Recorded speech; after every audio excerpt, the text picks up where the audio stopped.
এটা আসলে আমরা রাকসুকে অত্যন্ত সুন্দর সুস্থ পরিবেশে আমরা অনুষ্ঠিত হতে দেখতে চাই। এটা শিক্ষার্থীরা চায়, আপনারা চান, আমরা সবাই চাই। তার প্রেক্ষিতে আসলে ক্যাম্পাস নিরাপদ থাকতে হবে। সে ক্যাম্পাস নিরাপত্তা হলগুলোতে একটা পার্ট, সেই হিসেবে হলও যেন পরিচ্ছন্ন থাকে, কোনো বহিরাগত না থাকে, কোনো স্ট্রেঞ্জার্স না থাকে। যেমন হয়তো অনেক বলতে পারে যে হয়তো অনেকদিন ধরে অবস্থান করছে, আমরা বুঝতে পারছি না সে কি, বা কারো যদি অসৎ উদ্দেশ্য না থাকে। এই সব কিছু বিষয় বিবেচনা করে আমরা যদিও জানি যে হলগুলো একদম ফ্রেশ আছে, তারপরেও আমরা আরও কনফার্ম হওয়ার জন্য আমরা কালকে থেকে এই হলে অভিযান চালানো শুরু করেছি। এবং ফাইনাল রেজাল্ট যেটা, সেটা অত্যন্ত চমৎকার রেজাল্ট এবং খুশির খবর যে আমরা এই ধরনের এমন কোনো সন্দেহজনক কোনো কিছু হল থেকে পাইনি। না কোনো অস্ত্র, না কোনো লাঠি, না কোনো বহিরাগত এরকম ক্ষতি করতে পারে এরকম কোনো একটা ব্যাপার। বিশ্ববিদ্যালয়ে যতগুলো গেট আছে, গেটগুলোতে ঢোকা বের হওয়ার সিস্টেমটা কি থাকবে এবং কোথায় কি ধরনের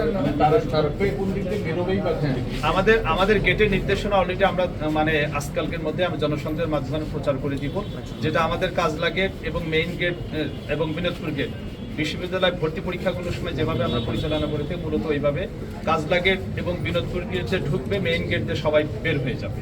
ঠিক তেমনই পেছনে যদি উত্তর দিকে চিন্তা করি, আমরা বুধপাড়া গেট এবং চারুকলা গেট দিয়ে ঢুকবে, স্টেশন বাজারের গেট দিয়ে সবাই বের হয়ে যাবে। আমরা ম্যাপটা দিয়ে দিব সবাইকে। আর ওখানে আমাদের বিএনসিসি থাকবে কার্ড চেক করার জন্য, আমরা থাকবো, শিক্ষকরা, পত্রিয়াল টিমের মেম্বাররা থাকবে, আর পুলিশ বাহিনী, বিজিবি এবং র্যাব এনারা তো থাকবে আমাদেরকে সহযোগিতা করার জন্য। 6টা গেট অপারেট করবে। জি, ধন্যবাদ সবাইকে। মোবাইল কোর্ট বা ইমিডিয়েট ম্যাজিস্ট্রেসি দিয়ে তাকে কোনো শাস্তি দেওয়া। আমরা যেটা এখানে ফিল করছি, আসলে ঘটনা তো সাথে মানে ইলেকশনটা পুরোপুরি স্টুডেন্ট কেন্দ্র।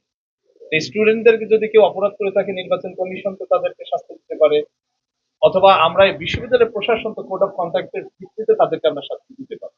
আর যদি এমনও হয় ফৌজদারি মামলার বা ফৌজদারি কোনো অ্যাকশন যদি দরকার হয়, স্বাভাবিক পুলিশ অ্যাকশন নেবে, তাকে মামলা দিয়ে জেলে দিবে বা থানায় নিয়ে এবার তার পরবর্তী প্রসিকিউশন যেটা হয় সেটা আমার মনে হয় সেটা পরবর্তী কয়েকটি কেন্দ্র আছে স্যার, যেমন রবীন্দ্র ভবন অনেক বেশি স্টুডেন্ট এখানে ভর্তি হয়। তারপরে আছে হচ্ছে আপনার প্রিন্স কমপ্লেক্স, এখানে 2000-এর বেশি, 2500-র মতো। এই কেন্দ্রগুলোতে অতিরিক্ত কোনো বাহিনী মোতায়েন থাকবে, তাদের নিরাপত্তা এটা আসলে মানে কেন্দ্র ভিত্তিক ওইভাবে যে সংখ্যা, আমরা সংখ্যা রেশিওতেই কিন্তু আমাদের মানে আমাদের শিক্ষক সংখ্যা হোক, আমাদের বিএনসিসির সংখ্যা হোক, আমাদের পুলিশ বাহিনীর সদস্য সংখ্যার প্রতিটা গেটে কিন্তু অবস্থান করবে। তা আমার মনে হয় যে একটা সেক্টরে যদি বা একটা বিল্ডিং এ যদি ভোটার সংখ্যা বেশি হয়, ঠিক সেই রেশিওতে আমাদের সাপোর্টিং কেন্দ্রভিত্তিক ডেভেলপমেন্ট আছে। কেন্দ্রভিত্তিক যেটা হচ্ছে, সঙ্গে সঙ্গে কিন্তু আমরাও আমাদের সংখ্যাটাও সেখানে বেড়ে যাচ্ছে। তো আমার মনে হয় যে ভোটার সংখ্যা বাড়লেও যে খুব অসুবিধা হবে সেটা নয়। আমাদের সামাল দেওয়া বলি বা তাদেরকে ম্যানেজ করার জন্য আমাদেরও ফোর্স বা আমাদের মানে জনবল বেশি থাকে।